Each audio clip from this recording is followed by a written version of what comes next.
Well, hello everyone. It's Saturday night, and that means it's time for the weekly dig. I am alone for now. John is sadly out sick, and Steve is on his way, but somewhat delayed, so I'm just here hanging out.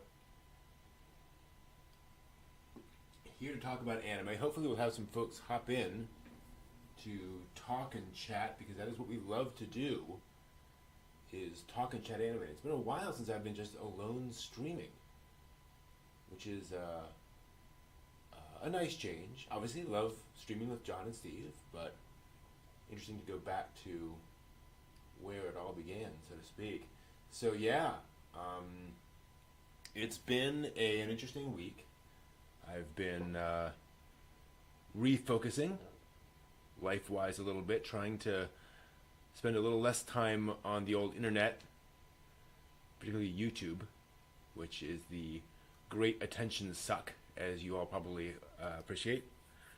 And so trying to spend more time at night reading and writing and doing a bit of world creation, doing some D&D world stuff, and just in general writing stuff.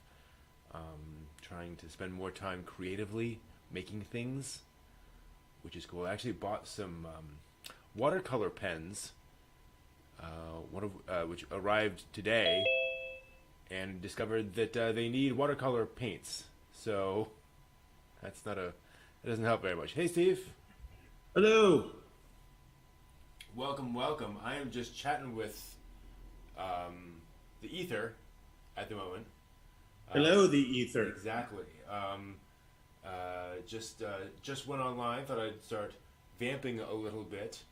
Don't have anyone in the chat yet, so Okay. good timing.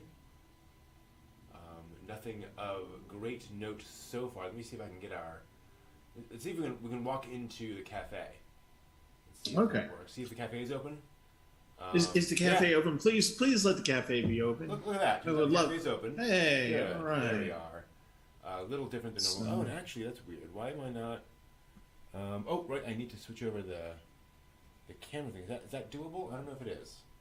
All right, hold on. Anything's folks. doable in the cafe. This is true. I think I need to do this. So I'll bounce around a little bit. That's weird. I don't know why it disappeared. But I think I can reappear for the kind people out there. That is odd. Why am I not showing up on that? I should be. Oh, that's weird. Okay. All right, I'll just do it that way. Huh, okay. And then I'll need to shrink myself up a little bit. Okay, yeah, no. This has gotten very, very bizarre. Yeah, I'm backwards. Why am I backwards? No. I'm backwards. No. Nothing makes sense. I can zoom, but I'm still. Technology's weird. I don't get it. Wow, you're really close to me. Yeah, exactly. Don't stand so.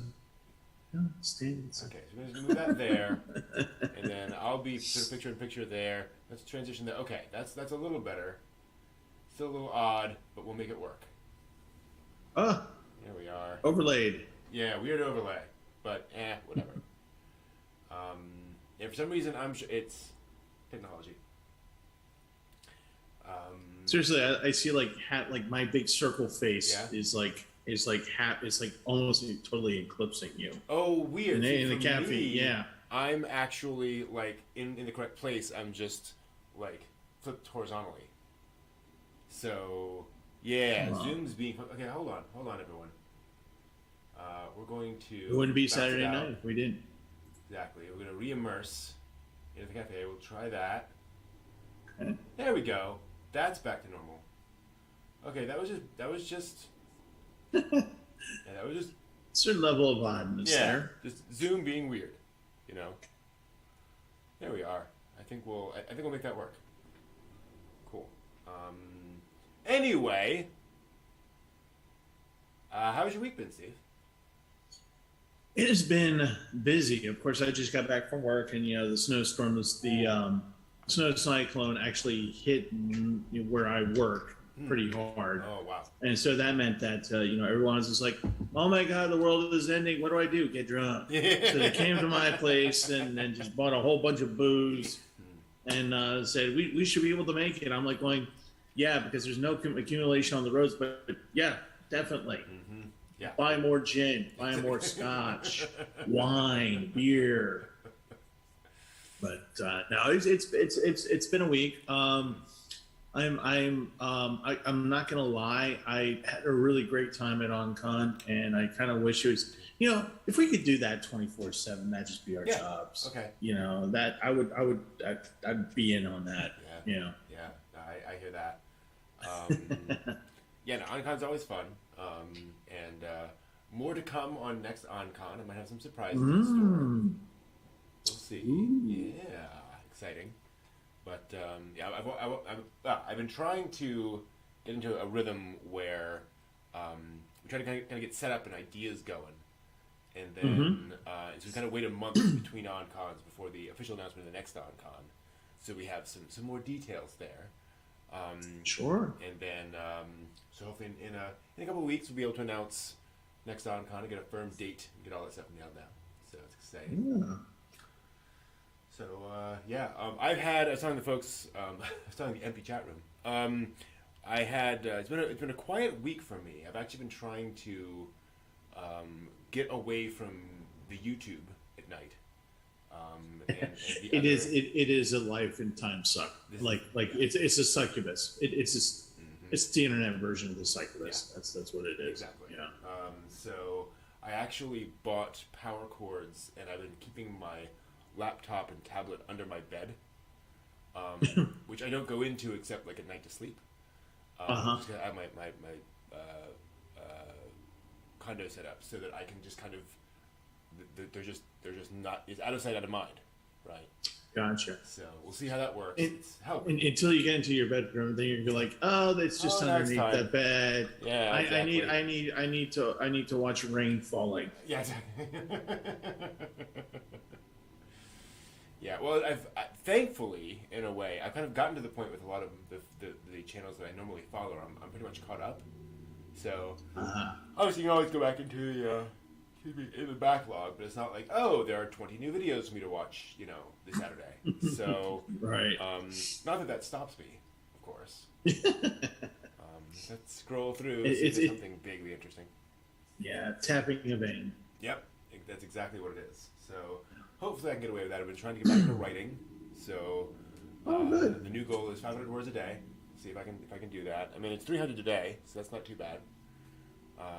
So trying to do that, trying to do more like D&D setting stuff, like the Sky Island setting. Trying to do more playing around with that, having some fun there, and then just kind of trying to keep up with things on con and such. All the cleanup from OnCon, all the cleaning up all of the booze bottles scattered all around from our wild party. So that was it took most of the week. I'll be honest. Our wild party of right after OnCon, both you and I, it's like, exactly. I don't know how I was able to keep going after you went to bed. And I was just like, hey, do you mind if I read the manga there? And you're like, and I got to a point where I think I was reading I was reading Mobile Suit Gundam Thunderbolt. That's right. And I got towards the end of the second one. I knew I had to finish because I was reading the same panel. Okay. Nodding off. Okay, no, I gotta get back into it. Also, by the way, Thunderbolt, not a great nighttime read. Oh God. Not something that will, make you feel all nice and tired and quiet and go to sleep. God. Go ahead, take his hand off. You won't mind. The hell? Yeah, it's kind of a grimdark, the Gundam. Oh boy, is it? Oh boy. But yeah. Speaking of dark things, anime and manga related, let's get talking about our anime of the day, shall we? All right. So let me just shuffle a few things around here today, and hopefully we can get. I'm going to tab back over to the thing. There it is, up behind all all the things. So yeah, we are here to talk about a light, happy, cheerful anime called Who's Left Behind, aka Kayoko's Diary. I found out this week something that makes it even better. It's an autobiography. Yep. Another one. Just kind of like, okay. Just like yeah. Grave. Uh-huh. Uh-huh. Some slight things changed apparently, but yeah, it is. Kayoko is a real person who is still alive, by the way. Oh wow! Yeah, and does a lot of like advocacy for survival for those who survived the bombing of Tokyo and all that stuff. And yeah, like this happened to her. So let's talk a bit about that. So the movie opens with Tokyo in the 1940s. Right? It's very right.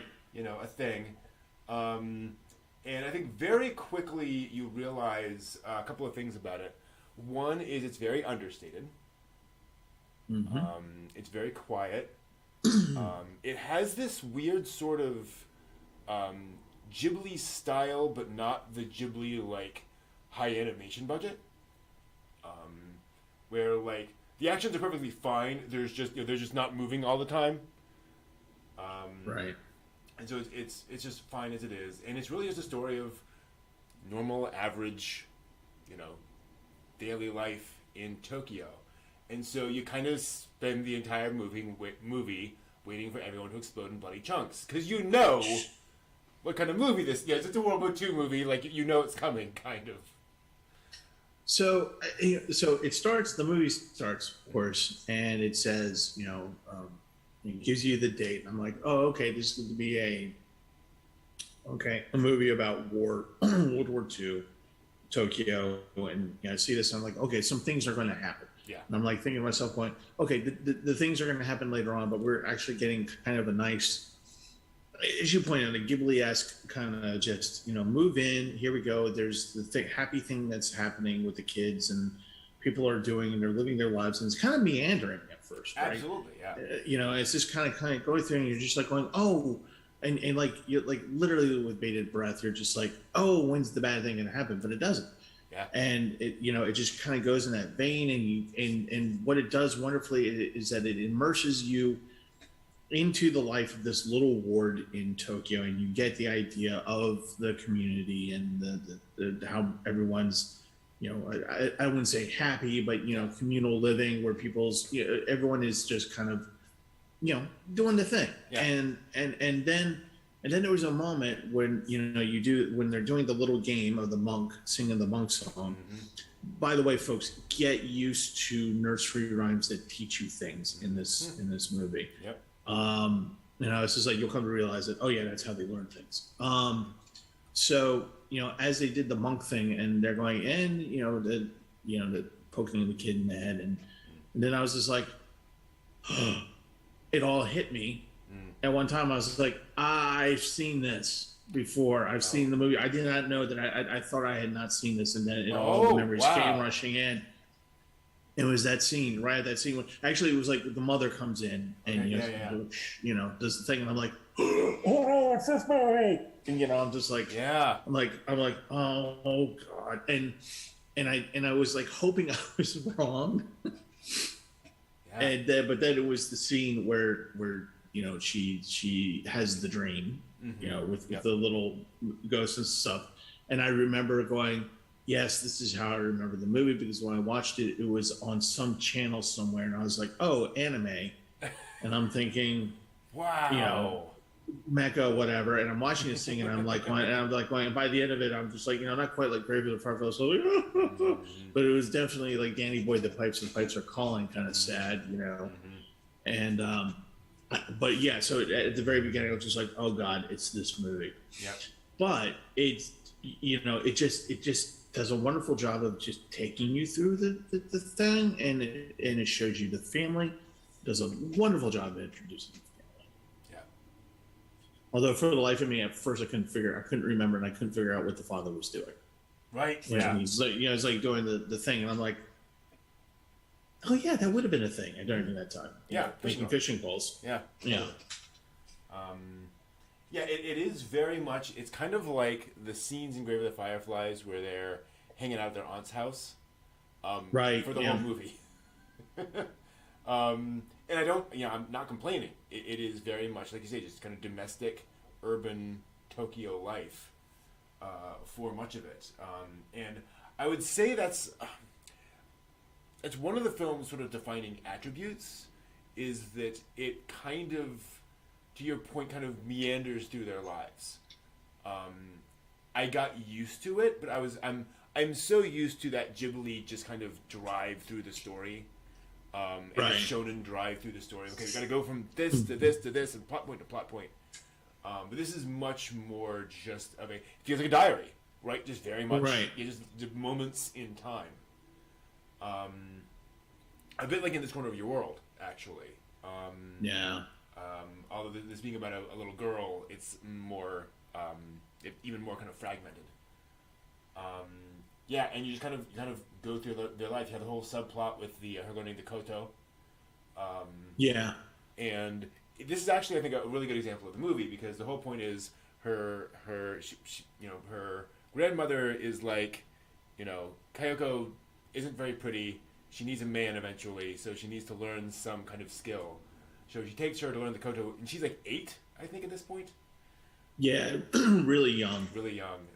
And so she Really young. Yeah, and she goes, and she's not very good, and the sort of kitsune-faced matron is constantly belittling her, and she doesn't want to do it, and eventually there's and this is not a huge spoiler, at one point, like, she wants to talk to her mom about it, and have her mom, like, intercede on her behalf, but then her brother gets sick, and so she kind of can't do that, and then eventually they just kind of decide that she's not, the mom says, you don't have to do it anymore, it's fine. And that's it. Like, that's the entire plot. Yeah, the plot of that. But the whole point, though, is that she's a crybaby, and that she tends Right. to just cry about things. And you see you kind of on the verge of tears in the entire thing. But by the end of it, she's like figuring out how to kind of process those emotions. So it is an important step in her journey, kind of growing up. But it feels like this odd sidetrack in the movie until you realize, oh no, it's about her sort of emotional journey. Right. It was when she goes to the teacher for the first time, and again the kitsune face with the tanuki outside. Yeah. I was just like, is that a nod or what? So she plucks at the string, and the woman is just like, the teacher is just like, oh, she's a natural, and I'm like thinking to myself, going, oh, I've seen this before, like in an opera, Yeah. when someone's like scam. trying to get students, and they're like, and the person's like, oh, okay, give me a high C. Oh, you're great, yeah, pay me. Yeah. Right. Yep. And but what's really nice about, even with these side stories about her and her emotional development, you still get like all that family interaction, all that learning about and being concerned about the family, when they talk about typhus, and you remember this is 1940s. Yeah. And typhus is something that's kind of being dealt with, but not very well. Yeah. So that if you get it, it can spread. It's highly contagious, and it spreads. And you're living in Tokyo, so you don't want that. You don't want people to know. But so she's trying to figure that out, how to like not spill the beans, so to speak. And there's that wonderful little scene where she's sitting in the doorway trying to figure out what to do now, because now she can't talk to her mom. Her mom is gone, and her grandmother's there. And then the two women walk in front, and they kind of look at the house, stopping, and she's just like, oh, I know what they're talking about. Yep. I'm gonna hide. Don't look at me, kind of a thing. Yeah. It's an interesting thing. Like there's a lot of quiet moments in this film, and that aren't just relaxing from an action sequence. It's just, no, we're just going to give you a moment of real life, Right. which I really appreciated. It feels real in that way. It's also But at nice. the end of the, Oh, go ahead.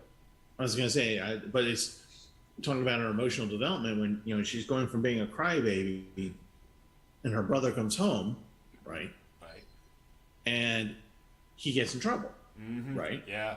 Okay. I don't want to go into too much of it. Mm-hmm. And the father's being harsh on her, and he's taking it badly, and the brother's taking it badly. And what does she do? She gets mad. Yeah. And she starts stomping down the stairs. This little girl was like, "I'm going to sit daddy straight." Stomping down the stairs, but then she realizes what's going on, and she's like, "Oh, okay." Yeah. But beforehand, she probably just would have been like, "Oh, okay, I'm just going to sit over here and be stressed out and not do anything." But now she's being a little bit more proactive. Yeah, exactly. It's a nice scene, and it's interesting too because it plays with so many things around this sort of patriarchal. Maybe patriarchal isn't the right word, but this approach to how a father treats his son, where it's like you come up with I have to punish you, right? In that right, like you have to understand the consequences of your actions were really bad. There needs to be some consequences there, so I'm going to kind of dress you down for a little while. And so he goes upstairs, and then it's over. Like we're done. Like this isn't. I'm not going to be sulking and screaming at you for the next 3 days. It's like that's done. We're moving on. Right. And so just understanding that that's the father's approach, I think, helps here a lot. Yeah. Did you find it interesting that they actually addressed alcoholism? Yeah. Yeah. I was kind of surprised by that. Yeah, I didn't remember that at all. But that was it 3 scenes? I think it was. And you never see them, but really. But when she meets the son of the alcoholic father, I was just like, oh, okay, this is going to be the future love interest, whatever. Right. And you're just like, but then nothing else happens from that, and you're just like, oh, okay, we're not going to go down that. No. Okay.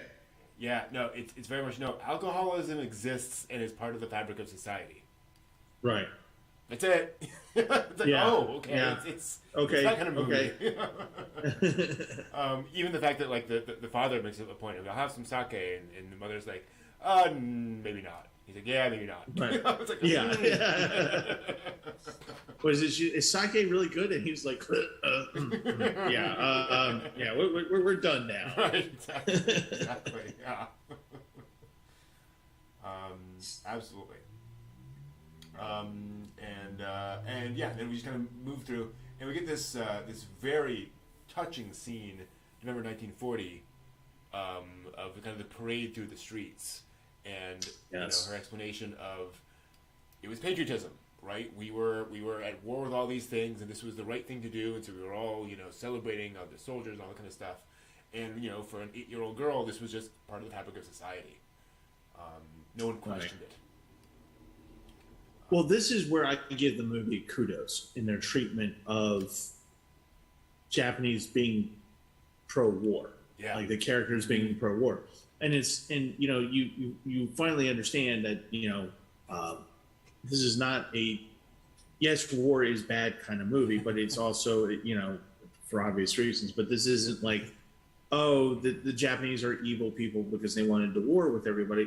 When you stop and think about what they were doing and how things were going, and what was happening and how they thought about country, it was really nice and refreshing to see how someone said, "We're not being forced to do this, right?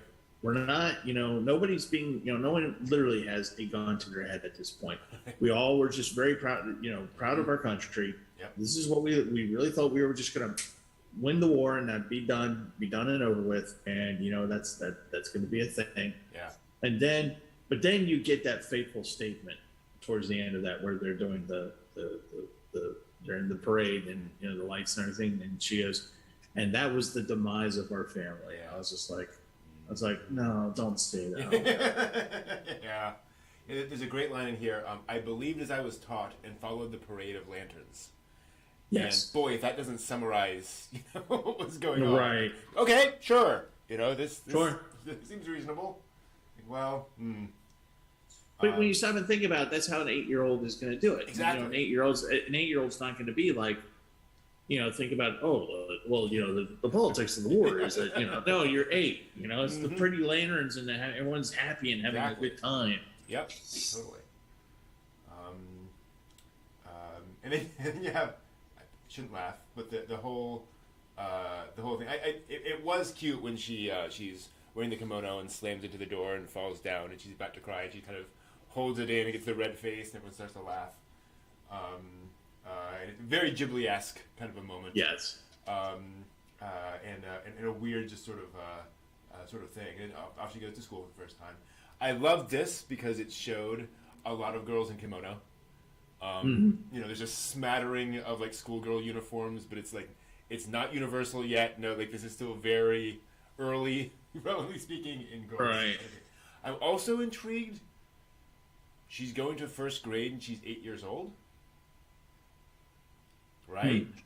Right. Yeah. I came across a thing, and again, I'm not sure this may have been a typo or something, that until after World War II, girls were guaranteed a primary education for 3 years.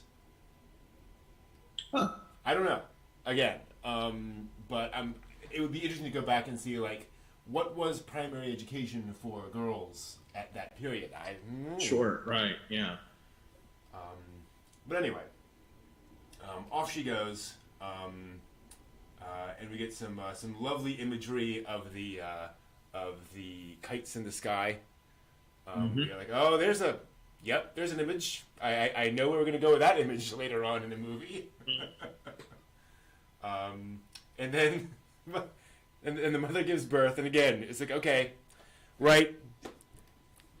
Boy dies, mother and boy dies. What's gonna happen here? What's gonna happen? Nope, it's fine. Nope, everything's good. It's like, wow, thank you, movie. Yeah. I mean, you really do get stressed because you're just like you see the other shoe hanging there. Right. You're ready for that thing to drop, and you're just like, oh god, this is the thing. This is the thing, isn't it? This isn't going to be the thing. No, we're going to string it out. We're just going to fray your freaking nerves for the next 60 minutes. Absolutely. But yeah, it's all fine. Kayoko is now a new sister, a big sister for the first time. She starts growing up a little bit, and again very much sort of slice of life thing here when she kind of loses track of the baby and it kind of wanders off in the schoolyard. It's like nothing really happens of it. But again, it's and this is, I think, such a classic sort of kind of family movie kind of thing where it's she's more responsible. She's not, she doesn't fall apart and just sit down and start crying. It's also all the kids helping each other. Right. So it's very much that communal thing of getting everyone involved. But also the fact that you have like a 9-year-old responsible for a baby.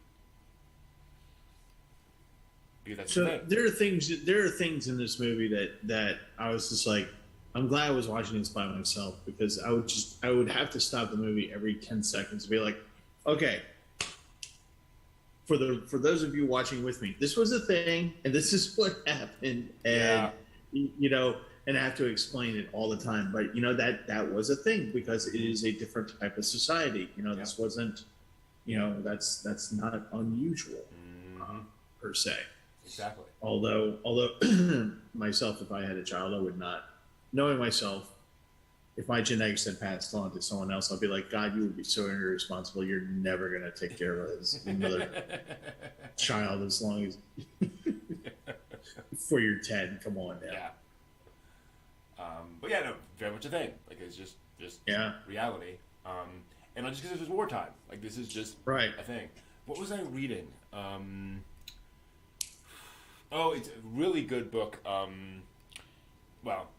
Side note, but it's set in Africa, and the idea, and he says in Africa it is very normal that there is a clear priority of responsibility by height in a village. That if you are 9 years old, you're responsible for the 8-year-old in your family. Who's responsible for the 6-year-old in your family? Right? And it's just this very much straight thing where no, you are going to make sure that your younger sibling is okay. And that's very much the thing here, where this is you now. So yeah, again, doesn't really go anywhere, but it is also more of an important moment in the character's life as it's going along.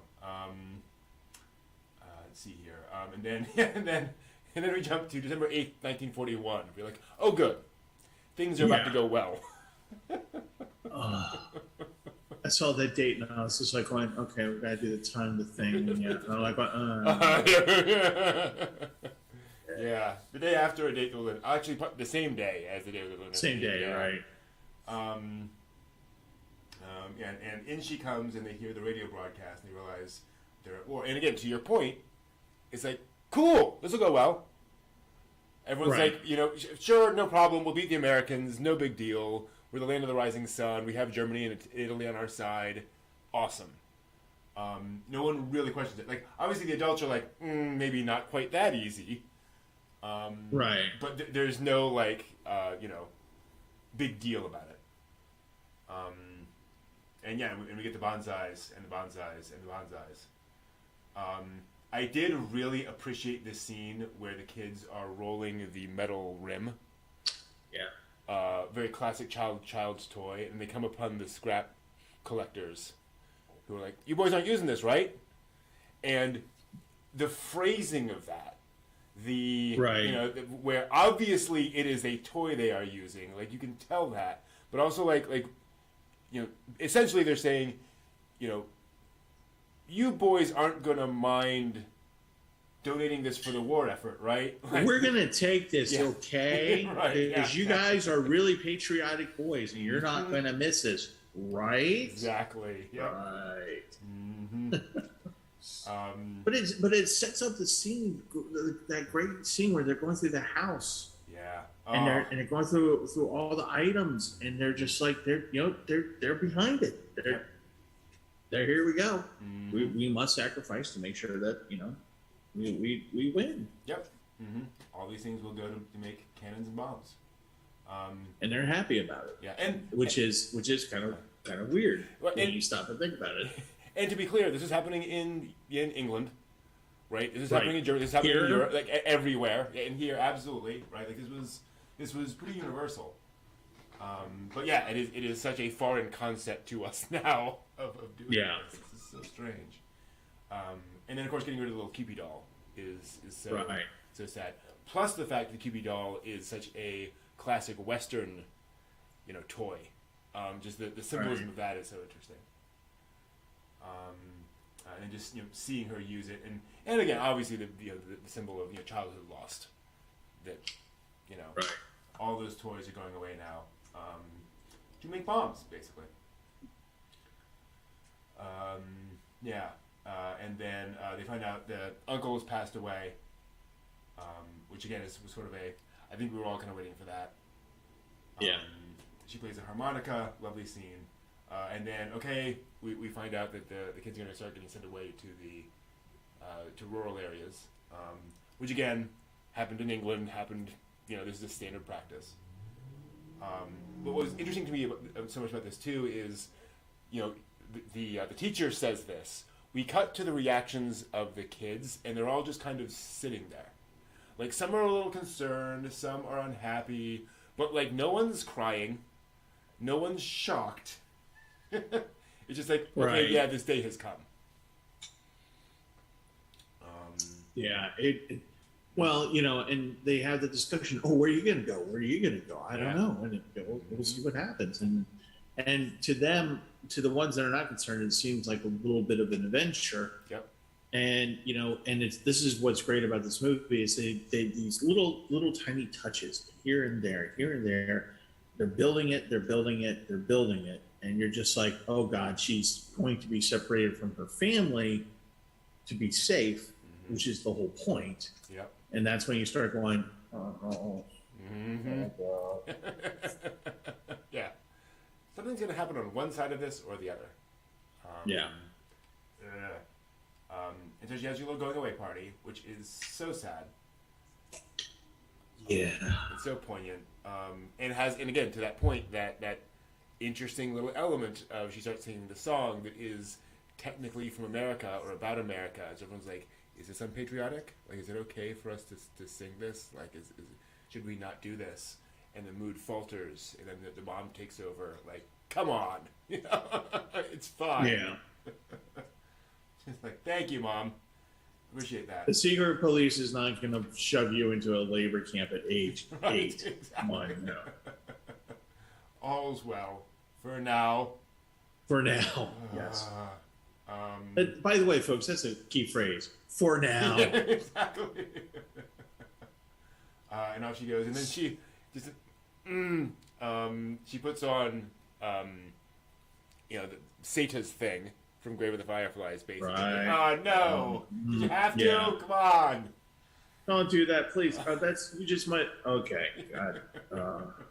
It has such a beautiful, your favorite floral design. Yeah. You're just like, For those who weren't here for it, I a while back I watched the live action Grave of the Fireflies adaptation.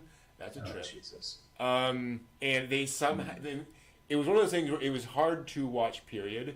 But how they somehow managed to replicate like the clothes and the outfits, and like the same print on everyone. It was just, oh my gosh, like just going back to that imagery and seeing it again was too much. So yeah, we get a little bit of that here, and off she goes, with a lovely little scene, and again, a wonderfully little sort of banal urban scene of, here comes the trolley. We're all waiting for the trolley. She gets on the trolley and goes off. Like, that's just, as happened all the time, it seems. And of course they all do bonsai, which is kind of looking. And off she goes to her My Neighbor Totoro farm. And Totoro had come out, I think, 3 years prior. So and Totoro was like not a massive like cultural touchstone at the time. But this is so like Granny's vegetable garden. I'm like, I wonder. It's just interesting. Yeah. There's definitely a feel there. But basically, Koko's there. Great little, again, to the detail, they cut to a shot of the overhead light and the curtain around it. Yes. And the one was like, oh, that's interesting. Yeah. Right! Yeah. World War II, you're trying to hide the lights from the bombers, of course. But she has this, this very normal life. She starts sending letters back home. And to your point, the movie is now lulling you back into the well, but everyone's okay. It's all okay. Not yet. Right? Not yet. For now.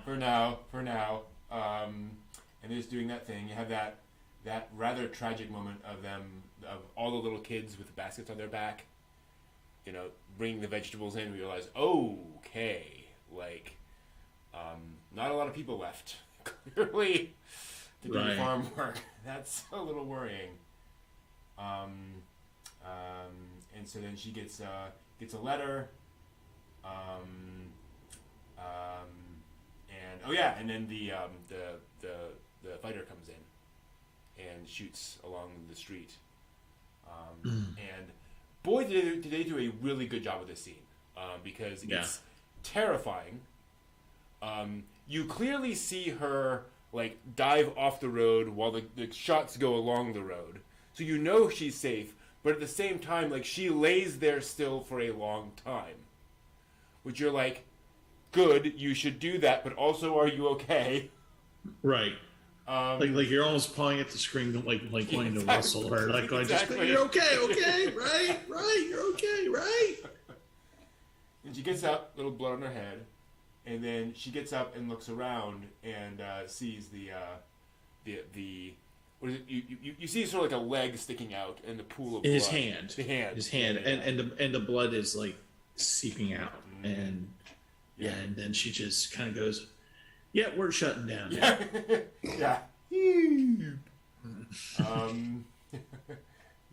This brain has performed an illegal operation and will be shut down. It's basically what happens there. And so she remembers herself as a little girl, comforted by her mom.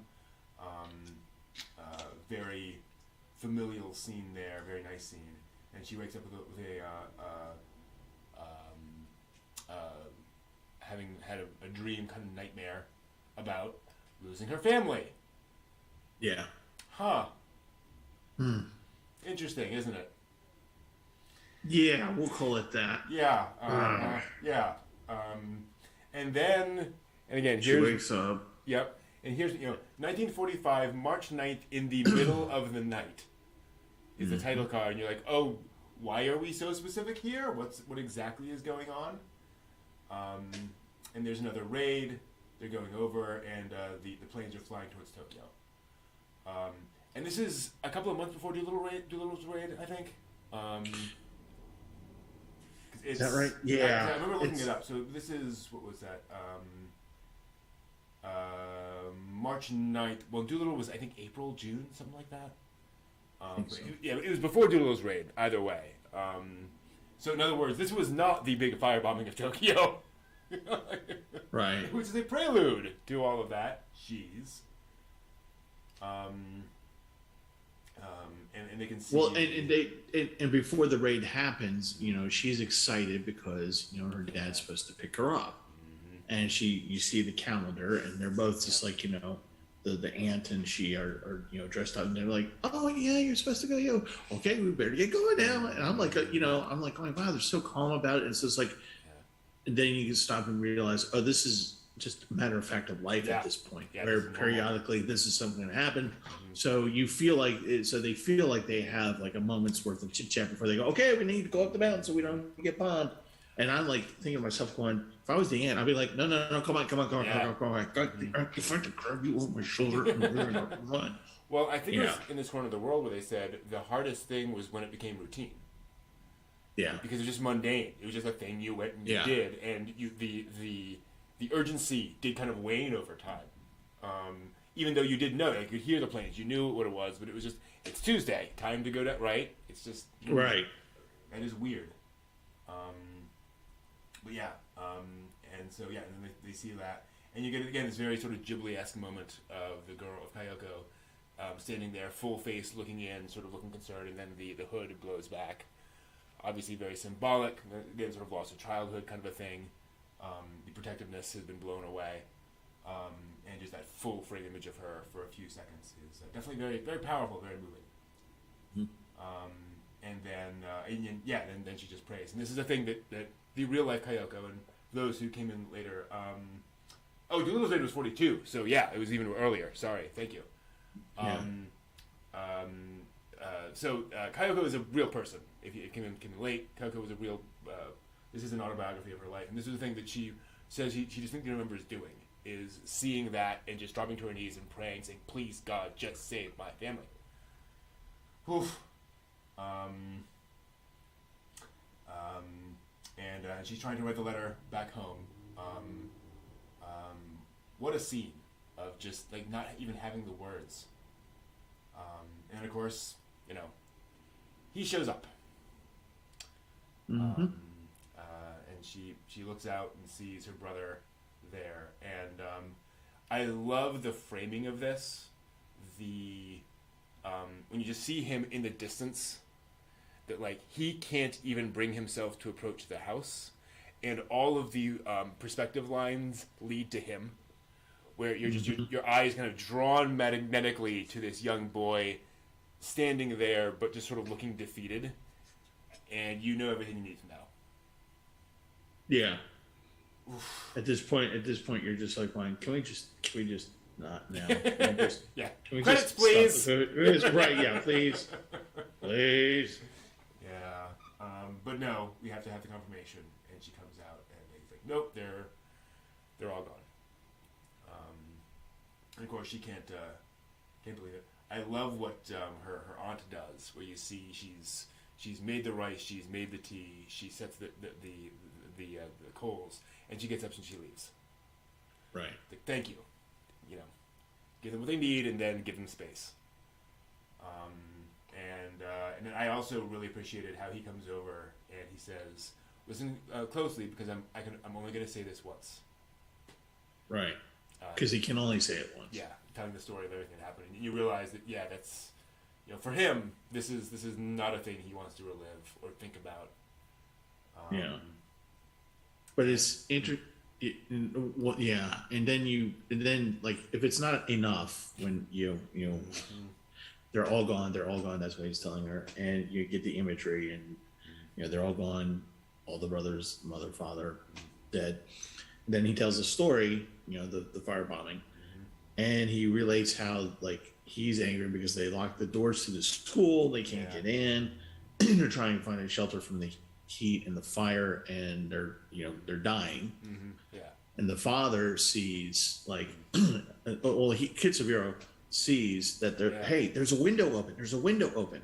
And the father sees it, and he goes, Kitsubiro, go into that window. And the reason why he does that, remember, the father thinks of him as jokingly hopeless because the kid just does nothing but fight around and horse around. But remember, there's that scene where she kind of like covers his escape when he like goes out the window. Oh, dude! And he runs. Wow. Right? And the father's like, huh? So at this point, the father's just like, he's remembering that, and he's just like, I can save one person. Kitsubiro, go, because he knows he can do it. Brilliant. I never connected that. You're absolutely right. Yeah. Wow. Yeah. No, that's absolutely it. He has the dexterity. He has the physical ability to do that thing. You're right. Yeah. Wow. And then he goes. Yeah. Yeah. Because you see them like they're all coughing. They're all having trouble just where they are. So they probably couldn't even make it into the window. Wow. Right. Oh, that's a good one. So, because why, you learn that they're all dead, but why not twist the knife in a little bit more, Yeah. Quarter twist. Here you go. And then I shouldn't laugh, but then you come back to the present and he says basically, I want to die. He's just like, thank you for giving us an 11-year-old who says he wants to die. That's a wonderful movie. And of course she grabs onto him. And so off he goes to Tokyo. And then, twisting the knife. Kayoko can't stay with the aunt, so she's sent off to another thing. And then while she's doing this, we get the surrender. And I think that's the actual surrender. I think it's a recording of the actual Emperor's voice doing the surrender, which is really cool. I've heard it once. The audio quality is terrible in the original recording, so it's probably what it sounded like. But yeah, she's been sent off to this very remote place, apparently. The tin shack. Yeah. Appears to be out in the middle of nowhere. And then of course she goes outside and realizes everything's been destroyed. Demolished. Yeah. And she's actually in a city, just the edge of a city that's been wiped out. And what a picture of post-war Japan this is. Mm-hmm. Everyone has to get on with things. Everyone has to, cook the rice. But there's nothing. There's just nothing. What do you even do at this point? It's very powerful. And she makes the little friend, with her the little girl there. And then we accelerate into the big climax where she goes back to Tokyo. She tries to find her house. She sees people who look like her family but aren't. Which again, very yeah. Tease us, why don't you? I know. And which again, very very relatable, very understandable. I think we've all been that lost kid at the zoo who oh mommy, oh no wait, that's not mommy.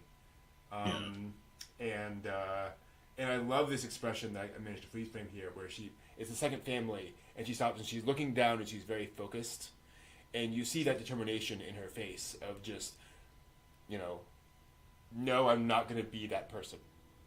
I'm not going to be the whiny, desperate kid anymore. And so then she goes to her house. and sees all the little bits and pieces. And as maudlin as it seems if we're running around trying to pick up all of the pieces of her family's stuff, it's also like very practical, right? It's this is this thing, like, why should we leave all of these things that obviously has strong emotional connection to me as well? But it's like, obviously you see these things, you're not just gonna go, oh, whatever, and walk away. Right. But it's also obviously very kind of wrenching and desperate of, I'm gonna, collect all these pieces of the past. Oh, this is Dad's cup. This is Kitsubur's bowl. This is so-and-so's, and she's trying to grab it all up, and at this point you're just like, oh God, just credits, please. Right. They're not done with you yet. They're not done with you yet. No. No, of course not. That would be too easy. Right. No. Get the nursery rhyme again, which ends with "Who's left behind." Thank you. Right. The monk song. Yeah. Yeah. Mm-hmm. And then she looks up and sees her family going around doing the thing, and she gets kind of her final moments with them. In a very, again, sort of, we talked before about Takahata being kind of too subtle for his own good. This is kind of the opposite of that, where it's like, no, like, we know exactly what's going on here. She's been visited by the spirits of her family, and they are kind of comforting her and letting her kind of move on and so forth. Whether obviously that's literally physically happening or not, but it is a really lovely moment, and something that I very much suspect is not in Kayoko's diary in real life. Right. Yeah. But gives us that catharsis in the film, and it gives us, as John Ryer is saying in the chat room, this surprisingly positive sort of ending moment in the film, where she's looking up at you and she has her hands open, and she's kind of gotten through it. Like, she's still obviously not happy joy, but it's like, okay, they're gone. I understand that. I appreciate that. I now have a purpose to keep on living and have a life and keep on moving forward despite everything. I can live now, basically. Right. Certainly not the final image I expected from this movie.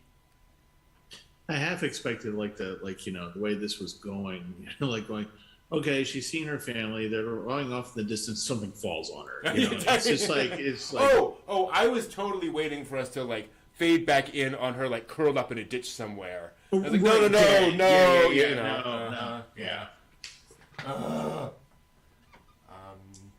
But no, as John's saying in the chat room, sort of a positive dissociative episode where she's just kind of like, okay, let me process for a bit, which is very reasonable for a girl of this age. So I watched this. You're gonna love this because this is just so typical of me. So I finished this at about 3 a.m. Good. Yes. The best time to watch a movie like this. And I was just like, because I really didn't remember this movie at all, and I didn't read anything about it before watching it. And then, of course, once I realized what I was watching, I was just like, the Maddox, this is Metal Panic, this is not. It's just like, I'm like, by 3 a.m., I'm, coming to bed, and I'm like, well, I don't want to sleep. It's like, all right. Surprised you didn't come in and just, like, hug your wife. Right. Like, let me hold you for the next week. Yeah. So I went to work today, and they're like, "Oh, what'd you do last night?" Well, you should have asked. And I described the movie. The guy I was working with was just like, his jaw just stopped open. They're just like, "And you're gonna talk about that?" I'm like, "Oh, yeah." No. Oh, yeah. God. It's a lot. And it's weird because it is, on the one hand, like a very kind of on-the-nose film, where, again, it's not trying to hide behind lots of subtle allusions or symbolism or whatever. Yeah. What you see is what you get. But also, because it is so rooted in mundane, everyday life, it has a power that kind of comes through all that, where it doesn't feel like an afternoon school special. Right. And the lesson we learned today was... Yeah. War's bad, okay? Yeah, at no point did it really, I felt, try to be clever. Yeah. Mm-hmm. You know what I mean? Yeah. And you're right. And it's just, instead of using, imageries throughout the whole thing, but not metaphorical imagery, and just saying, here's a life. Now imagine, and because the whole point is just like, imagine that it's your life. You're going through your day-to-day routine, and this horrible thing happens, and then more horrible things result from that horrible thing. And then your whole life is upended because you feel comfortable. One of the things about this movie is that it makes you comfortable with where they are in the beginning and about halfway through, where you come to expect. So like when the typhus plot line happens, you really do get concerned. Yeah. But that's clearly not the thing we need to be concerned about. But but it was. Like I said, I can't remember where I saw it on. Yeah, man. Many years ago. But I just it hit me like a railroad train. It was just like, oh God, it's this. And because again, when I watched it that first time, this probably would have been late '90s when I was still living out right outside of DC. Yeah, and I can't imagine the cable channel that was like, this isn't going to be a good choice. Yeah, here you go. Have fun with that. And I'm just watching this. I'm like going, and I remember like by the end of it, I'm just like, this is grave. This is freaking grave. What the? Oh, yeah, exactly. It's kind of surprising that this isn't better known. Yeah. Like this feels like it would be, as John's saying, Grave Again, Grave of the Fireflies, Kayoko's Diary. In this corner, certainly up there as well. But it feels like, this should totally be in the conversation. Yeah, that, and that's the other thing is that there really aren't that many like awards. Like you don't have a Georgian Easkill and Herbert saying, "Oh yeah, best war film ever," or anything like that, like they did with Grave. But yeah, it really doesn't get shown that much. It doesn't get anything really. Yeah. And to be clear, like I did a little research recently, and there are a lot of World War II like anime, like OVAs and TV movies and stuff. Like we have, there are probably several dozen out there. Right. Yeah. But this is definitely one that like people are like, oh, have you seen these things? You should probably check out Kayoko's Diary. Like this is a cool thing, and it just seems like it got left underneath the desk somewhere. Yeah, it's kind of weird because this is a thing that I think visually, and even though it's not Ghibli, it's not Grave, where it's just like the overall imagery, it's like in your face, or anything like that. I would love to see this on the big screen. Agreed. Yeah. Some art house somewhere. I will also say, I wish this were dubbed because hear me out. Hear me out. This would be one of the better World War II anime films for like kids, for like obviously older kids. Right. If you had a 12-year-old who is like, I'm interested in World War II, like this would absolutely be a great way of showing that. Yeah. Actually, yeah. I mean, they don't. For the one scene that was done well, where the guy's dead, the soldier on the bike, really all you see is the hand and blood. You don't really. There was no thought of reason to show someone being blown apart. Right. Exactly. Right. There was no. They were just like, that's not what we're aiming for here. Well, and even when the family dies, like you just cut away from them coughing, right? You never see them like even just like laying down still. Right. I was kind of wondering if like there would be a scene at the end of, oh no, we were fine. Like actually, we just ran away. Right. Because I was so happy that they didn't go in the direction of we're just going to show the charred bodies of them together. It's just like Pompeii. I'm like going, please don't show me that. Please don't show me that. But yeah, this is relatively child appropriate. Again, not 4-year-olds, but And you could definitely show this to a curious tween, and it wouldn't be particularly traumatic. It would just be like, oh, that sucked. Yep, sure did. Yep. Yep. Glad you got the point. Yeah. Yeah. And I completely agree. Like, this is a movie that is about just kind of normal life. You imagine living that life where you're just, hanging around the house and going to school and doing all your stuff, and then there's this mounting thing happening behind the scenes that you're just vaguely aware of that ends up becoming extremely relevant to your life. Yeah. But yeah, I mean, the animation in this overall is, I would say, like TV movie level. Yeah. Very effective. There's not really a lot of opportunity for giant animation sequences. So it's just very effective. The voice acting I found to be okay.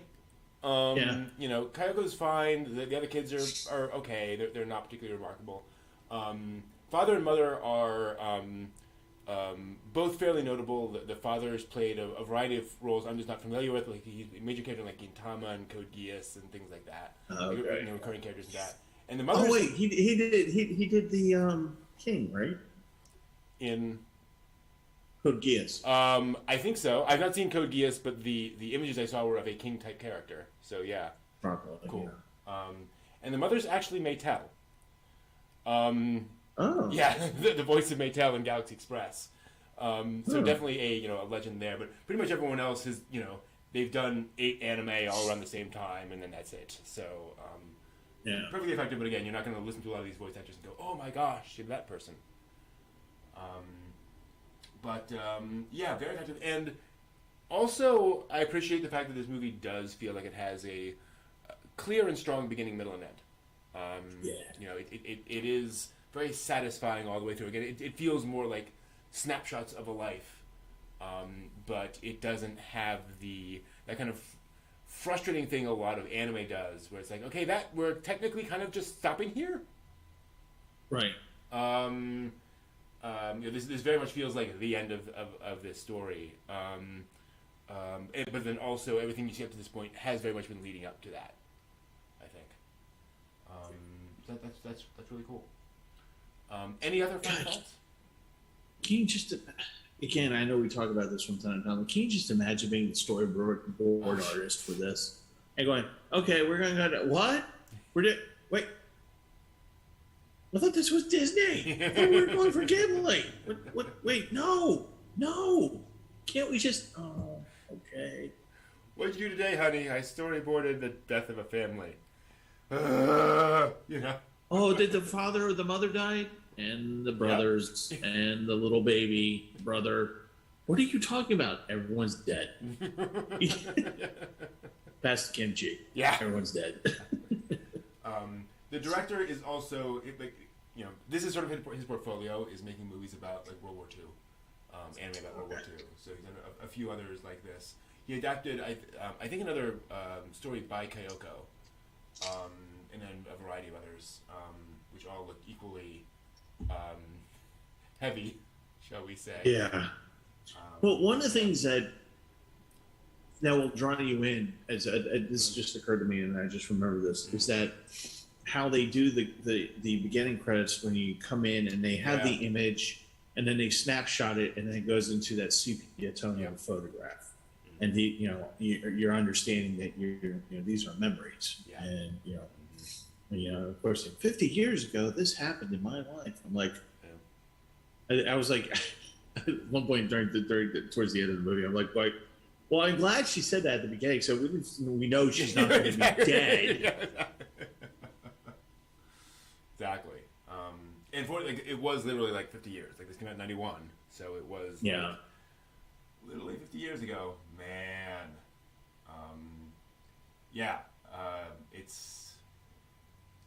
It's one of those movies where I'm very glad I watched that.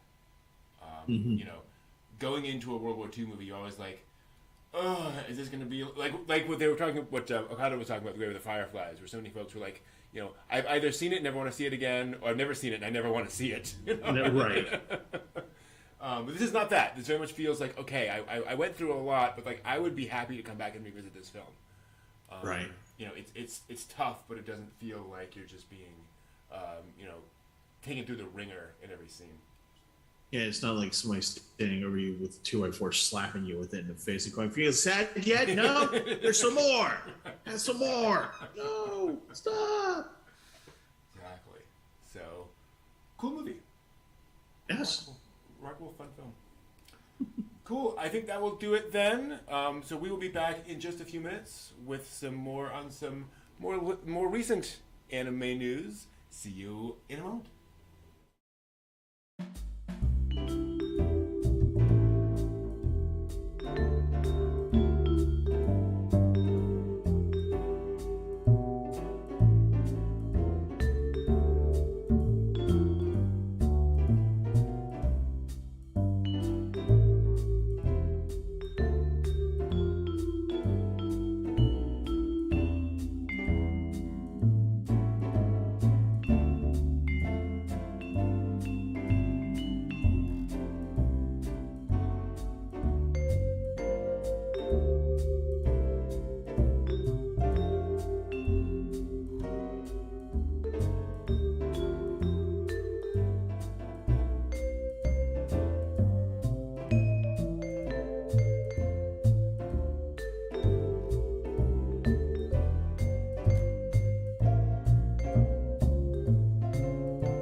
We're back. Hello, everyone. Hello, hello. It's time we take a quick moment to talk. We've actually had to spend some time talking about what's been going on with our lives in the past week, which is cool. Few quick announcements. We're going to be taking the next couple of weeks off of the weekly dig. Some of folks are going to be out of town, so we're going to be just kind of taking some time off for the next 3 weeks. And then we will be back in the chair for the seasonal anime preview. It's that time again. Yeah. Alright. Mm-hmm. Yeah, the Oh new my season's God. starting up again in like about a month. Oh. Yeah. So we'll be back for that, which should be fun. And then... I'll get my Tylenol and eye drops. Absolutely. There's a fair amount coming up this next season, particularly Oni Ponsu. Can't wait for that. Oh, that's right. Yeah, yeah. Onipod. So there's that, yeah, and as John's saying in the chat, there's always Discord, so we'll be hanging around on the Discord channel, Discord server. Yep. And yeah, be happy to chat about anime then. So yeah, we'll be coming back with that because there's always more anime to watch. Always. It never stops. Crazy. So yeah, and unfortunately we missed our chance to do our our betting special, I believe. Oh yeah. I'll have to double check, but I think we may be off on the betting special. But we'll have to get back to that at some point. But don't hear that?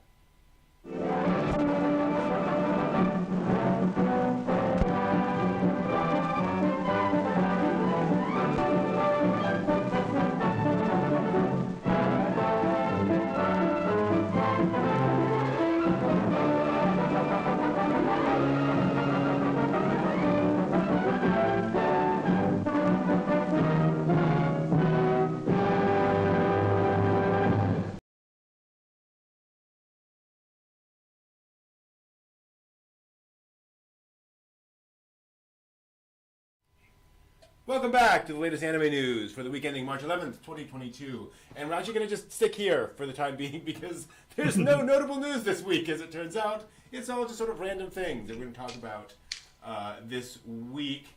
A few little quick notes. I'm actually going to move, bounce around a little bit in the news doc that we normally pull up because this is all just all kinds of weird, I'll be honest. Okay. So there's a competitive sport that existed in Japan for years as a way of encouraging sustainability and making the particular activity more exciting. The competitive sport of picking up trash.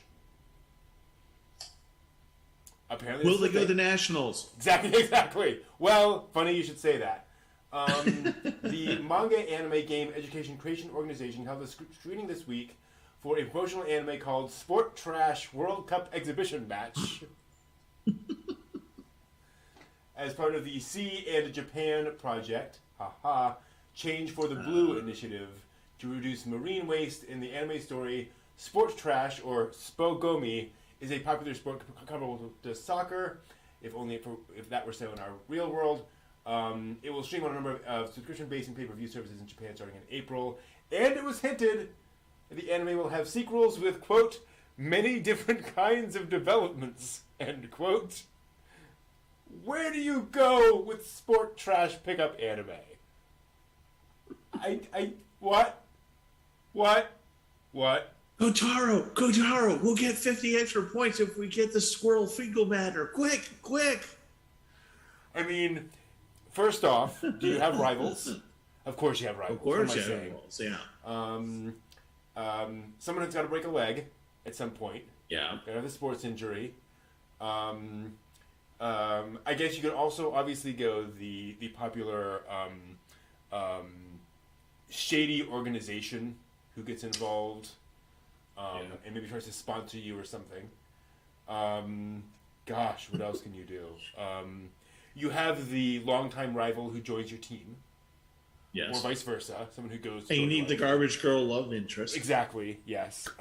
There is a sort of promotional image out there, and it's just very standard, anime girls, anime boys, sort of smiling at the camera kind of stuff.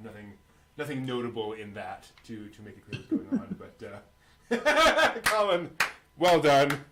Wow, this anime is trash. Well done. Yes. Garbage. So that's the thing.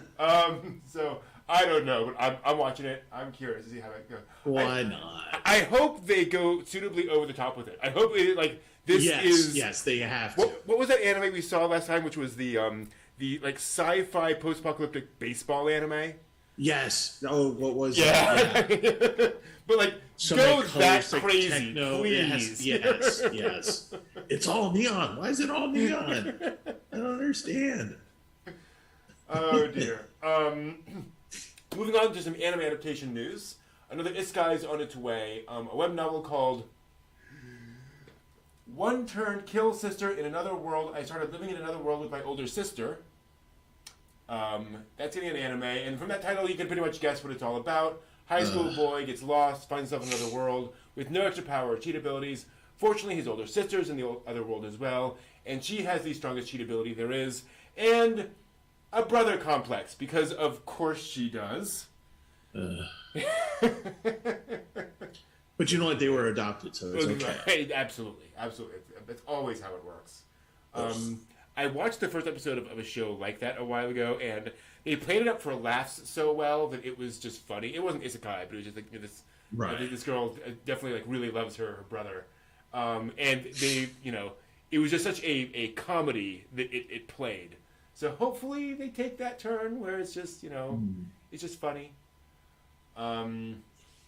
Square Enix has announced a TV anime inspired by a manga called Vermi in Gold. A desperate magician barges into the magical world alongside the strongest Calamity. The story's protagonist is a student at a magical academy who, on the verge of failing a class on summoning magic and being held up or held back, he discovers an old summoning grimoire. Using the book, what does he summon? Can you guess? What does he summon? Giving it as the anime.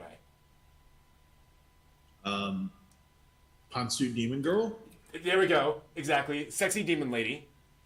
Yeah. And she must borrow his magical power. How? Kissing. Just by kissing. Kissing. Just by kissing. kissing. Yeah, kissing. As long as there's no Transformers involved. Who knows? So that's coming. The manga Guild of Depravity also announced an anime adaptation this week. A skilled hunter. Yeah. At least they're honest. Exactly, yes. A skilled hunter decided to retire out of fear of wasting his youth, but is convinced by a guild staff member to go on a quest with a new female martial artist who also happens to be a cute cat girl. I actually read the first couple of issues of this, and I think this might actually be fun. It is fairly ecchi. Basically, they go out. She's, brainless idiot cat girl type. She goes out, and they're immediately attacked by slimes. Attacked by slimes. Yeah. And so it's that. And then every time they go out, she gets attacked by slimes again, basically. So it's like, okay, gotcha, I understand. And then there's a sort of tsundere elf girl who joins the group. And just so, the harem begins to build at that point. But the overall tone is very much light comedy. Like, he's 20. He's been doing this since he was 18. He's like, gods, I spent like my entire youth just like training to be a hunter. Like I wasted my best years just being basically Goku and doing all the sit-ups and push-ups and so forth. And there's a admittedly funny panel where he joins basically like a frat club in high school. It was called the Hunters Club, and it like smash cuts to like all of the guys with a whole bunch of girls like all naked like drinking. And that's what like they were all doing while he was out like doing all the hunting stuff. He's like, I've wasted my time, and it's just like funny. So hopefully they will take a decent road of that.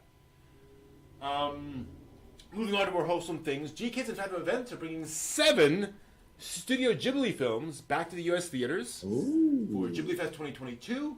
The films will each screen for 2 or 3 days, starting with Princess Mononoke in April, continuing monthly with Ponyo, Cat Returns, Kiki's Delivery Service, Only Yesterday, Howl's Moving Castle, and finishing in Halloween weekend with Spirited Away.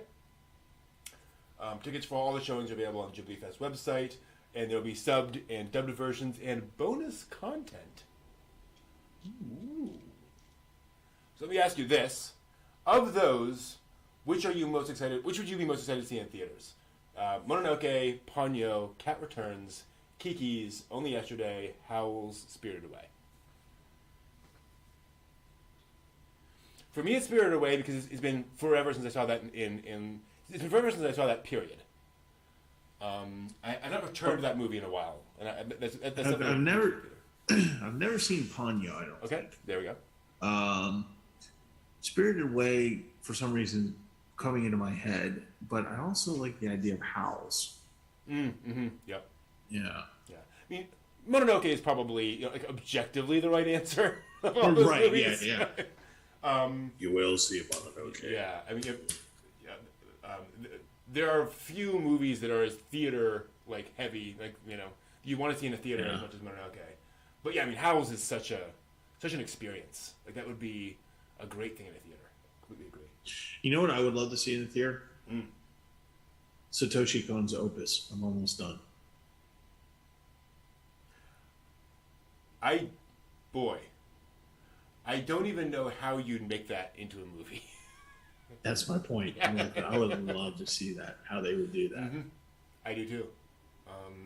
And I will say this, like of all Satoshi Kon's, like that is the most Satoshi Kon thing ever made. You know, if you want to memorialize the man, like that is the thing to adapt. Yeah. Just saying. Moving on, Toei Animation and Overlook Events has announced the Dragon Ball Symphonic Adventure concert coming to the U.S. In L.A. starting May 21st. So that's cool. This week brings us some more new One Piece merchandise, a One Piece trading card game. Wait, they hadn't had one? I know, exactly. That is shocking, actually, now that you mention that. Like, what? I mean, it's got to be part of, was it Vibe Cruise, or whatever is that, like, anime trading card game? Oh, yeah. The one that we saw at Gen Con. Right. Yeah, I'm surprised there's no.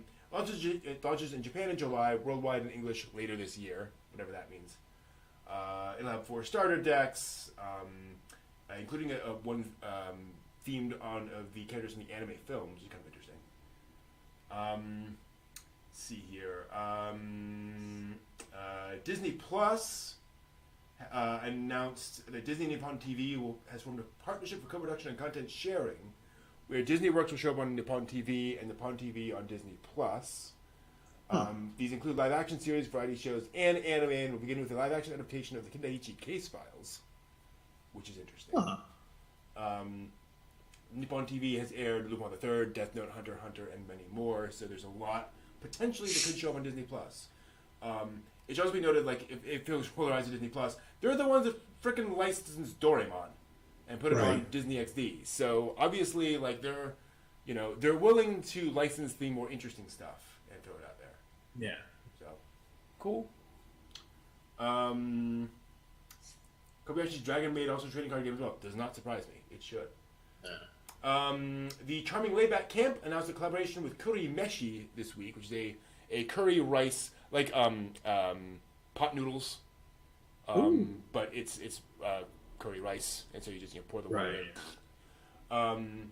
The collaboration comes with its own theme song, sung by the artist who performed the opening for both seasons of the TV anime. It is called "Easy Life, Easy Curry," the song of Curry Meshi.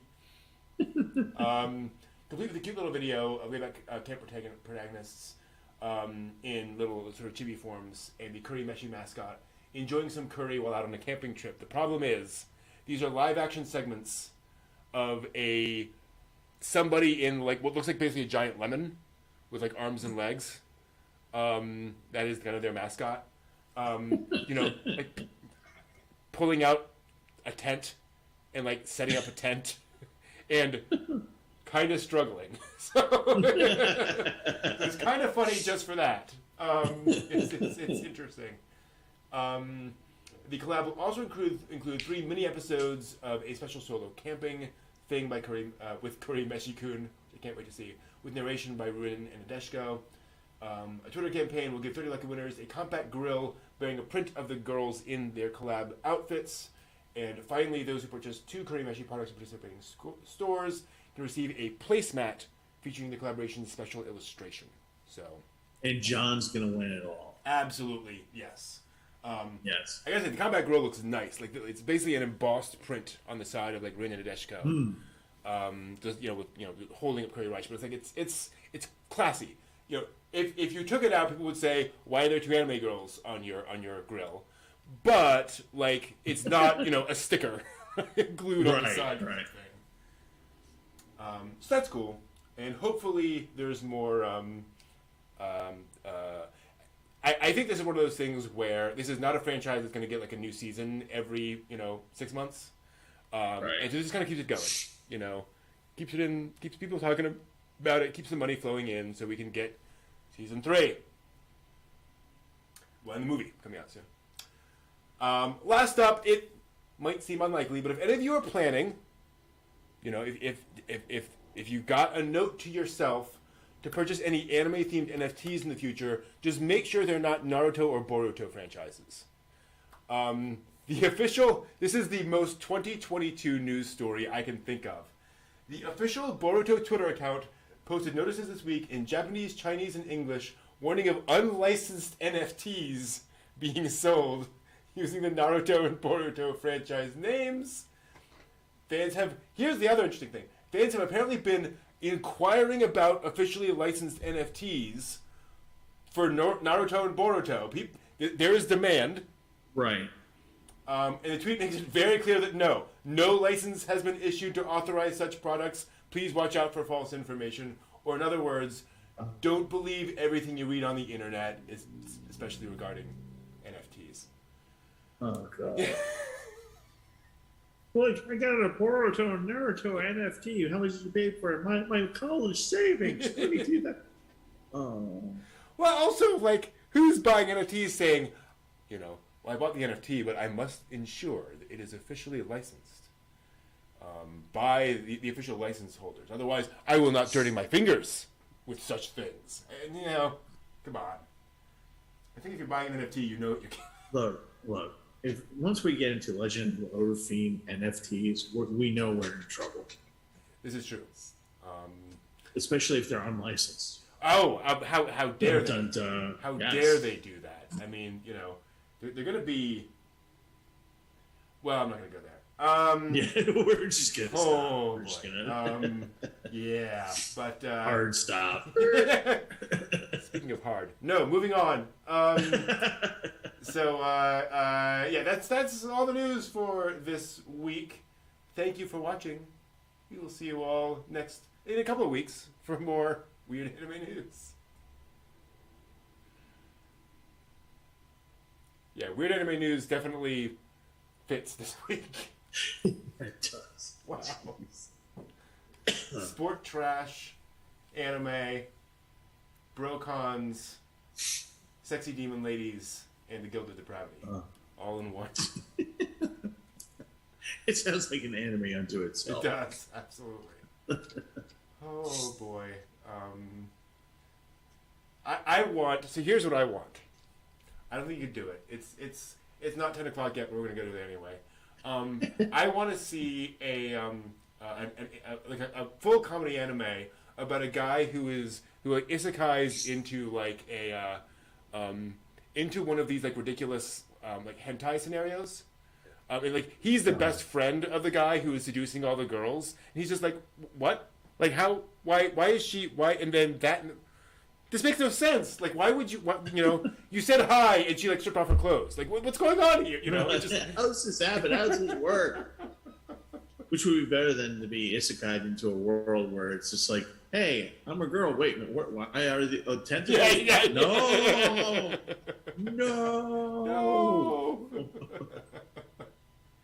Yeah. Isekai'd into a blue girl. No. Oh God, no. Oh. Bad news. Can't unsee that. Actually, no. Let's flip it around. I want somebody who's like been through that isekai into the normal world. Be like, you guys don't know how easy you have it. My gosh. Let me tell you what it's like where I come from.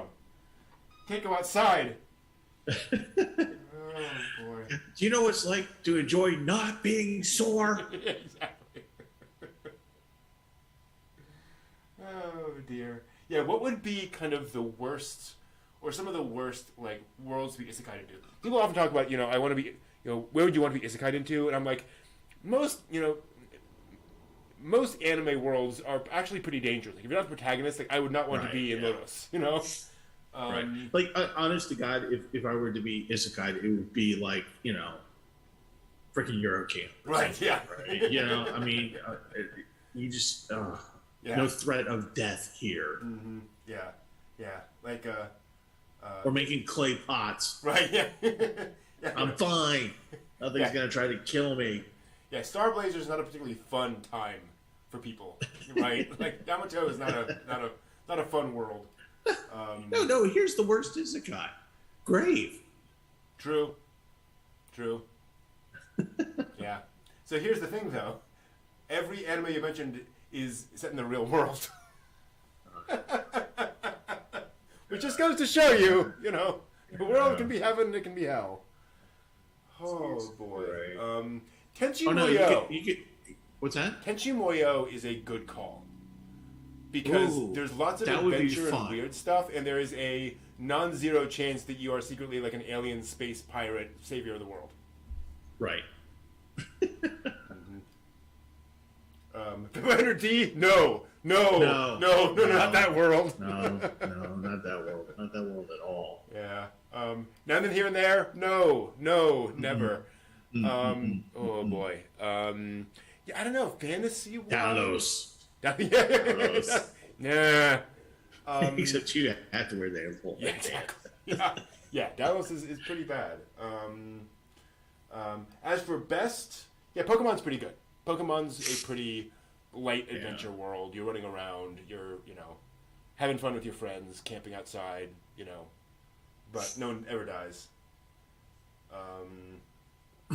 Like Dragon Ball. Right, exactly. There's also a lot of collateral damage in Dragon Ball. That's true. A lot Unless you're Yamcha. That's that true. Would suck. We just suck at is Yamcha. That's true. I'm really curious how they're going to do this. I don't know if I mentioned this on the news the other day. They've announced a Gundam Isekai, where an office lady gets isekai'd into Cecilia Zabi as like a 10-year-old girl. I'm like, and the illustration is. Did I put it in here? I should have. I think you did put it in Discord. Yeah. Yeah. Did I throw? I didn't throw it there. Like it's very cutesy. Like she looks like this Genki, tween girl. And so I don't know. Yeah. Like that seems pretty bad to me. Yeah. Oh dear. Oh no. You know what would be a horrible world to get isekai to do? Blue Gender. I haven't seen Blue Gender, so I can't speak. That's the one with the big insects. And all right. Yeah. Eating mankind and ends in a way that you're just like so it's unsatisfying. You're just like, really. It has a very Raiders of the Lost Ark where you realize, none of this had to happen. Ah, right. Okay. You're right. Yeah, Parasite Eve is pretty bad. iCity. Yeah, it's a good call. Like that's pretty crap. Actually, I mean, for all of the excitement and adventure, doing a tank police is a pretty crapsack world. It is when you stop and think about it, especially if you have a problem with masks. Right? Yeah. Exactly. Then you're really in for it. Yeah. That does not seem like a place where a lot of people are like happy all the time. Yeah. Or what if you were isekai as a horse in the Garze's Wing world? It wouldn't last long, at least. That's like, right. The suffering would be short. Those poor horses. Yeah. High School of the Dead's pretty bad. Yeah, High School of the Dead is definitely that's pretty horrific all the way around. Yeah. I tell you what, I think one that I would like to be isekai into. Even though there is elements of possible death, is Kino's. Ooh, Kino's Journey. Yeah.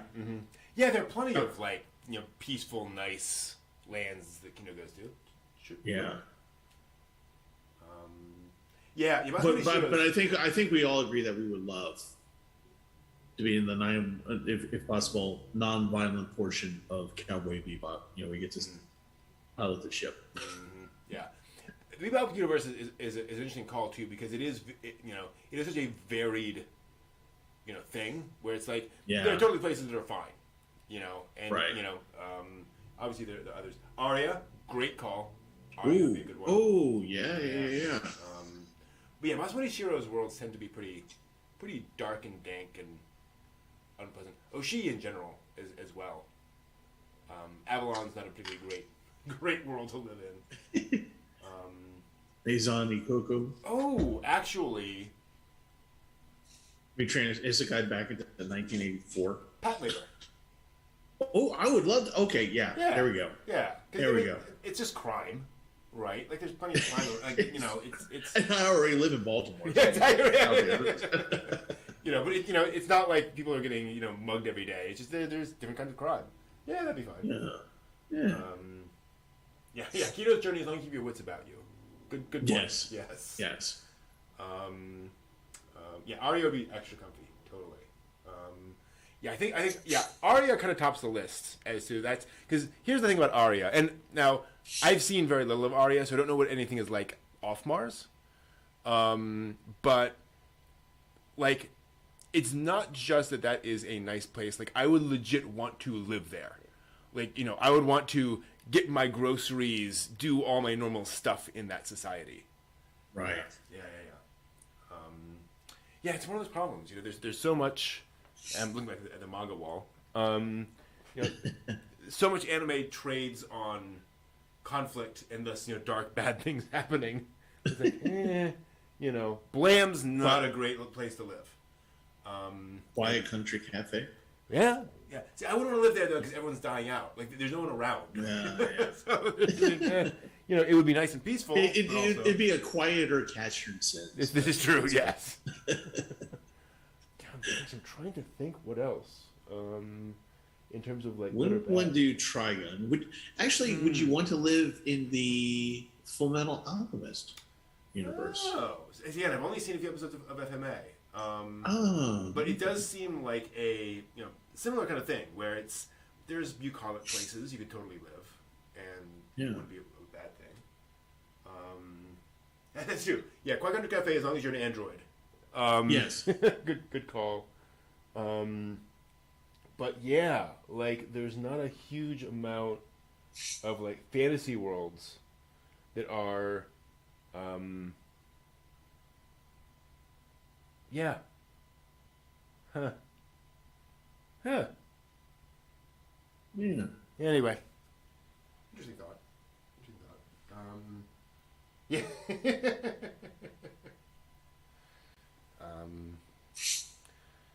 There's also the question of like, what world would you want to be isekai'd into so that you could be the hero of? Right? Because like that changes Quiet Country Cafe.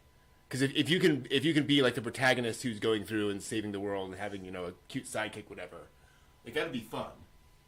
Because you're traveling around and seeing things and it's a different kind of feel. Lupin the Third's world. Ooh, yeah. Great call. Yeah, I would want to be the hero. Yep, absolutely. Life of adventure. And Lupin's great because, depending on the director, it can be violent, but like no one actually dies. Right. Or it's just like random people. Right? It's like, oh, okay, well, that one accomplice got shot, but whatever. Yeah. Definitely not the Speed Racer world. Or the Cutie Honey world. Yeah. Cutie Honey is a really weird show. That is a really weird universe. Another world I don't want to be part of, Utena. Like, no part of that. Nope. Yeah.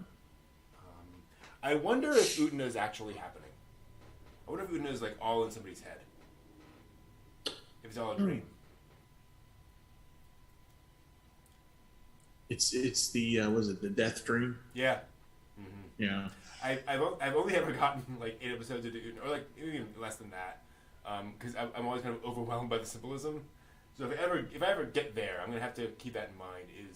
Is Utena having a psychotic break, and this is like her death dream, or something like that, or is this Shinji's dream in his psych ward? I don't know. No, I completely agree, Colin. If we're talking hero perspective, harem anime absolutely becomes part of the conversation. Yep. Wouldn't mind. And especially to that point, I would want to be later generation harem, not early generation harem. Like, I don't want to be in Tenchi's situation. Tenchi has a great world, but I don't want 6 girls all pulling at me at once, and Ryoko versus Ayaka. Like, that's not fun. I want cute girls around me, but like everyone knows it's gonna be, the one. But that's just me. So no Love Hina, huh? No, yeah. See, I can never get into Love Hina. It was too contentious for my tastes. Maison Ikoku. Yeah. Right? Like that tone works for me. I'm, that kind of thing. Exactly. I don't want the token Tsundere to launch me to outer space. That's just not my idea of a good time. Yeah, that's Excel Saga. That's where you want to be. Oh no. Actually, to that point, oh my goddess. That's a world I want to be part of. Okay. Yep. El Hazard's a good pull. El Hazard's a very good pull. Lots of adventure, lots of excitement. As long as it's not like El Hazard OVA, you don't have to worry about like apocalyptic destructions of the world. It's a Outlaw Star. Woo! Yeah. And I would argue better than Cowboy Bebop because Outlaw Star is more, it's a little more shonen-y. So you feel that there's more just like fun, excitement, and danger to be had as opposed to there's the slum and there's the other slum. You know. Yeah. Sometimes you get in Bebop. Yeah, Outlaw Star is a good one. God, it's been a while since I watched that. Yeah, never seen it. Never seen it? Never seen it. I mean, I've seen episodes here and there. Like again, Toonami. Really? You know, a random. Right. Yeah. thing. Sure. But yeah, I would. I've liked everything I've seen. I've been like, I want to come back and finish this up. And well, that was the other problem is I saw like bits and pieces. Then I saw like episode 25 on Toonami. And I was like, I love everything I'm seeing, but this is clearly executing on like 20 episodes of plot. And I just, I need to come back later. And I really loved the whole thing they were doing there with Jean and what's the girl's name? Melfina?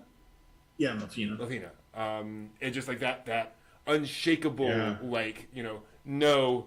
There's a whole scene in there, spoilers, where she's like, I'm going to sacrifice him, myself. She's like, no, this is not a thing. Yeah, I'm going to rescue. We're going to be fine. Like, I do not want that for you. That is not a good outcome for you. I was like, oh, that's very sweet. Yeah.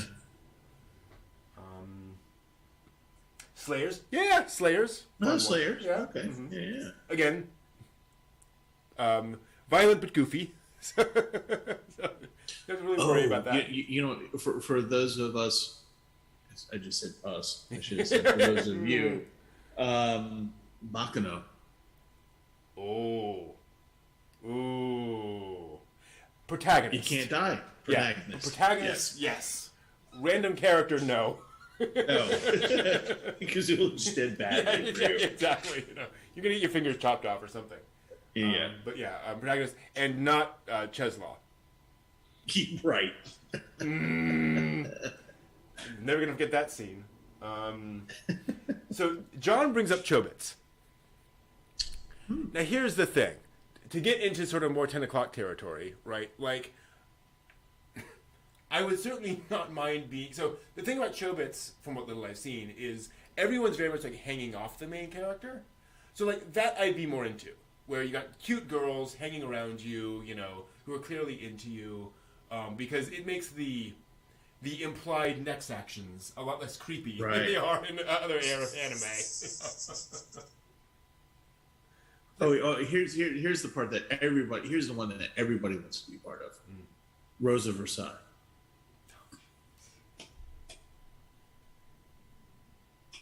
I'll never forget showing a friend of mine Rosa Versailles and going, you know, it's 70s anime and it's very over the top and so forth and so on, but like it's really dramatic. And I showed her the scene of like this girl who's betrothed to a guy and she feels horrified by it. And she goes and throws herself off a ledge, and my friend was like, "This is interesting. It's not not really my thing, but I see where you're coming from." And I was like, "By the way, that girl's 11."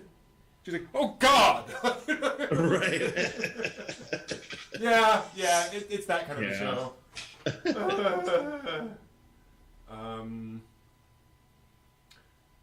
Let's see here. Konosuba, ridiculousness. Yeah. Killing slimes for the chill life. The thing about killing slimes, I don't know, because the world is fairly... There's a lot going on in that world politically, but it does seem like if you're in the right place, right, you know, you're fine. You know, you're not going to get trampled by minotaurs on a random day. The way you watch a lot of fantasy worlds. Like Re-Monster is a manga I've read a good number of volumes of, and the guy is disguised as a like low-level goblin, and so it's about him like building up his goblin tribe to not be lowest level of the food chain. And that's interesting because it is like, you know, in most fantasy worlds, if you're not, you know, in the elven kingdom or the human kingdom, like your life is short. It's like, good point. Like that's fair. But yeah, and Chobits definitely has other problems. Just to be clear. Yeah. There's things about Chobits. There's things. Clamp was having an odd day when they killed Chobits. Just saying. Not bad. Just unusual. Notable. Let's see here. We do have some history this week. Let's talk about that. Welcome to This Week in Anime History, where we talk about things that happened this week in anime history, going back to 1984 and the premiere of Nausicaa of the Valley of Wind in theaters in Japan. This was the first original film by Hayao Miyazaki, meaning he had made Castle Cagliostro, the Lupin III film before this. This is the first movie that he had written and conceived on his own, not the last by any stretch, and was very well received by otaku and critics alike in Japan. In fact, it became a common sort of talking point for the budding environmentalist movement in Japan. So it was often used as kind of like they'd show a clip from that if they were talking about environmental themes at a talk show or whatever. And so Nausicaa was a sign that anime was kind of growing up and tackling more serious themes. I'm curious, Steve, for you, when did you first watch Nausicaa in terms of like your overall otaku experience? Like, was this early for you in your otaku life? Middle, later late. on? Late? It was late. Nausicaa was not. Nausicaa was within past 10 years. Okay. Wow. Yeah. So it's one of those things where I had known about it. I've seen other, Miyazaki stuff, but I just never got around to it, and finally watched it. Of course, but it was like, it was really late. It was really late in my otaku, in being an otaku. So it wasn't on my radar for a long time. Yeah. And I think the reason why was because I thought Miyazaki was not inaccessible, but just kind of like, oh yeah. You know what I mean? It's just kind of like, okay, there's anime, then there's Miyazaki. That's kind of a whole other category, right? It's like Scorsese films. Right, yeah. Yeah. Yeah. There's movies, then there's Scorsese. Yeah, mine was fairly early. Like, I definitely been in otaku for a while, watch a lot of stuff, and then I actually, back in the day, we talked about this before, I ordered a special Ghibli box set collection from right. Overseas, shall we say. And this is before the Disney license, and caught Nausicaa then, and was suitably blown away by the movie. And fortunately, it was they probably used the actual like official Ghibli subtitles because they weren't terrible, which definitely helped. Like everything else on that set that I bought, not the Ghibli stuff, but other stuff that's a whole other story. I'll tell another time. Anyway, Nausicaa, major thing, remarkable movie, and definitely important bit of anime history. Speaking of also, and I gotta fix a thing. Oops, little typo. 1 second. There we go. Moving forward, a mere 8 years to 1992 and the premiere of Sailor Moon. Ooh. In Japan on TV Asahi. So I'm just gonna say, Sailor Moon seems like the thing that's like, there's always been Sailor Moon. Right. 1893. Yeah. Here we go. Yeah. Shadow puppets. Sailor Moon. Exactly. It feels like it's always been around. So whenever I hear that 1992, I'm like going, for me, that recently? Oh, okay. No, I have a false memory of Sailor Moon.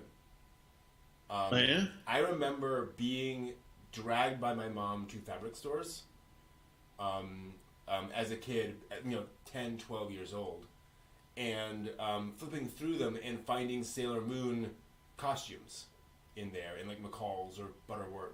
Okay. Butter something. Butterworth? Anyway. Not my area of expertise. And just seeing, anime, and there are some Dragon Ball and some Sailor Moon costumes. When I was 12, that was like 10 years before Sailor Moon came out. So I don't know how that connected my memory, but I remember, like, I can smell the paper. Like, I remember all these things about being in those stores, and I remember flipping it over and seeing these things. So I must have, conflated two things somehow, and seen something in those things. That's really weird. Yeah, exactly, John. 1992. That's only 10 years ago. Like that was recent. But yeah, Sailor Moon, and so Sailor Moon's important because obviously Magical Girl, one of many Magical Girl series, but also the first Magical Girl series to feature a team of Magical Girls, in the same vein as the Super Sentai Power Rangers shows. So it was kind of crossing in the Super Sentai concept. And that was deliberate, like they said. We wanted to kind of add that into the Magical Girl formula. And it worked. It sure worked. At least Precure agrees that it worked. Boy, did it. Boy, did it. Speaking of working, 8 years after that, over here in America, Toonami premiered a little show called Gundam Wing. Never heard of it. I know. New World Report Gundam Wing came out, and I remember the trailers for this because and I forget exactly how they said it was something like, you know, like the latest chapter in the epic Gundam saga, where like they knew that people in America knew that Gundam was a thing, but that no one had ever seen Gundam. God, I was so confused because they said that, and I was just like, okay, I'm watching this, and I'm like, what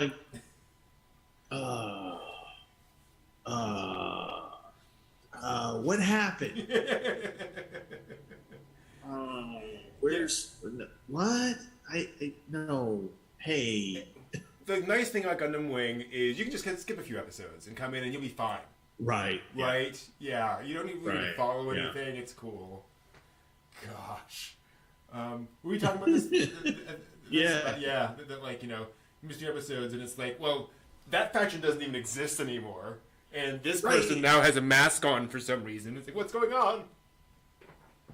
I know. It's like you know, you watch it, you're just like, okay, I'll just because you know it's Gundam. You figure that I'll pick it up in the subtext, so they'll explain it, whatever. And it's like, no, you know, here you go, you're going to be lost, you know, and you're just like, oh my God, really, I'm going to have to buy a DVD. God, oh, okay, fine.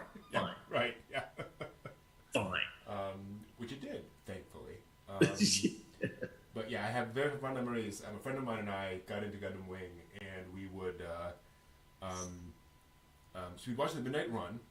So we get on ICQ. Those of you who remember that back in the day, the chat program. And I had my computer on one wall of the room and the TV on the other wall. So I would be like this, watching it, and then chatting with him, and then seeing stuff and chatting. You know, we trade messages. And they would do Gundam Wing and then Dragon Ball Z right afterwards. So we'd get complex political machinations of any given faction, followed by episode 3 of a Spirit Ball charging up. And it was a very interesting context. The problem was we started like at episode 20 of Gundam Wing. So it was just. Is that the pretty boy who killed all the people in the last episode, or is it the other pretty boy? Or is it the pretty boy who's in the circus thing? I'm just not sure. Very, very, very strange. But I got to the end and we're like, I don't know what's happening, but I love it. And went back and started from the beginning and went back through and finally figured it out as much as you ever can with Gundam Wing. Yeah, and then by the end of it, once you figure out, you go, oh, so they were all psychopaths. Okay, got it. All of them. All of them. There's a great moment, just stuck in my head. So, Relina, the sort of spoiled rich kid at the beginning of the show, over the course of the show gets more and more confident, more and more serious, and you don't really notice it. Like, obviously it's happening. No. You realize she's getting a spine, but you don't really realize the extent. And then there's a scene, like, I don't know, 25 episodes in, where she's invited to a party of all of these like diplomats who are basically just biding their time and not really doing anything with all this stuff going on.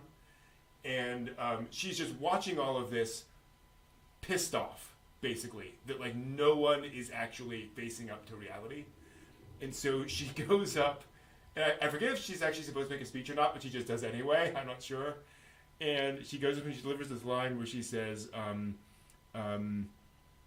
you are all you're all making a terrible mistake in refusing to face the realities around you, and the Gundams are coming to rectify your mistake. And walks off, and it's like, damn, girl! Wow! You get it. Yeah, that was a letter scene. Iconic. I'll kill you.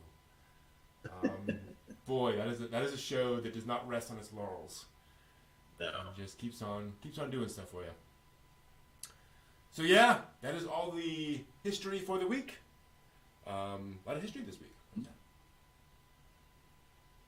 Cool. That's about it in terms of stuff for the night. We normally leave by asking what we learned. Without all three of us, it's gonna feel weird. I will admit, but yes. I think for the sake of tradition, we should do it. So, okay. What did we learn on the show tonight, Brent? Again, flawless. Wait, we need a third. We need a third. We do. We just need more voices in there. Yeah. Oh, hey, take care. Good to see you. So we have learned that etchiness has not died in anime. I've definitely learned that. It will never die. I've learned that apparently picking up trash is a sport in Japan. That is not something that surprises me. It's something that I've learned, and it's gonna make a memorable sports anime. I am sure of that. Good point, Colin. And I've also learned, literally, I did learn that people are asking anime franchises for NFTs. Like, there is a contingent out there that actually wants that. That is a thing that kind of surprises me. How about you, Steve? That's my mind. I don't learn a damn thing. It's just obsidian up here. It just glances off. Now, what did I learn? I learned that I wish I had some anime/manga drawing skills, because I would totally do the narrative of Boruto, going, it's licensed, sure. Yeah, there's a seal and everything. Yeah, this is one of a kind, $10,000. Yeah, you're good. Yeah, thank you. Cash only, please. I've learned that. I've learned that you can. The isekai anime will never end, simply for the reason that you can isekai into an isekai into an isekai.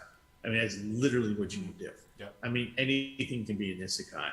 We could isekai. I mean, not that we would want to, but we could isekai into Who's Left Behind. True. And that would be most horrible. And why would you want to do that unless you're a masochist? But hey, it's out there. Mm-hmm. Speaking of Who's Left Behind, I have learned that that it would be not classy or tasteful in any stretch of the imagination to make a Chinko machine out of that.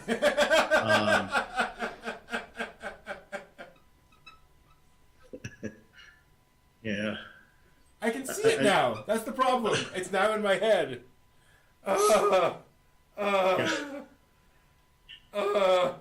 Yeah. If you win, you get like the little video clips of what you didn't see in the movie.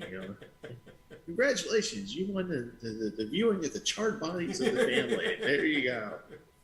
Please insert more money. But I've also learned that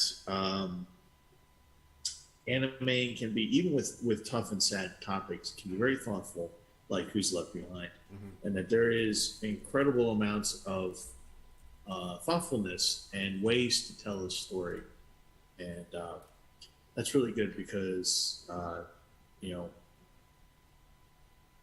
we just need that, and we need these stories in our lives. And one good way to do it is to make an anime out of it. Exactly. Totally. Very true.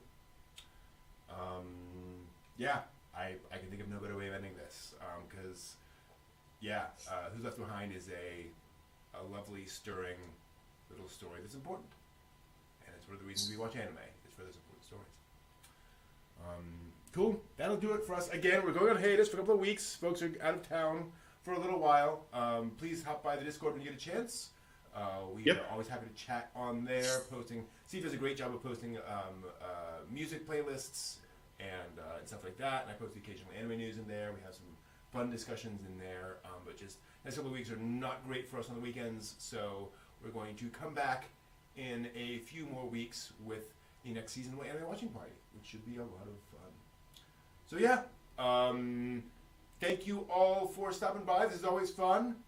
And we will see you all in a few weeks. Have a great one. Take care. And until next time, watch more anime. It's more anime.